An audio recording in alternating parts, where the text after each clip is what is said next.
კომპანია ნატახტარის ინიციატივით დღეს საინტერესო აქცია დაიწყო. ქართული სპორტის კომაგები ვარდების მოედნიდან საქართველოს სხვადასხვა რეგიონში გაემგზავრნენ. აქციის მიზანი 26 მარტს საქართველოსა და ხორვატიის ნაკრებებს შორის შეხვედრისთვის გულშემატკივრის მაქსიმალური მობილიზებაა.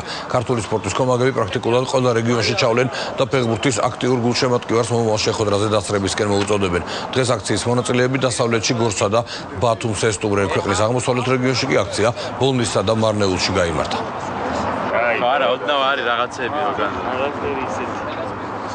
ჩვენ ვცდილობთ რომ მაქსიმალურად მობილიზება მოახდინოთ მთელი საქართველოს მასშტაბით და ამიტომ გულშემატკივრების და ამიტომ ქართული სპორტის კომაგებთან ერთად ნატახტარი ვცდილობს რომ რეგიონებში ჩავიდეს და მოუწოდოს გულშემატკივრებს რომ ერთად ორგანიზებულად დაუჭიროთ მხარი საქართველოს ეროვნულ ნაკრებს.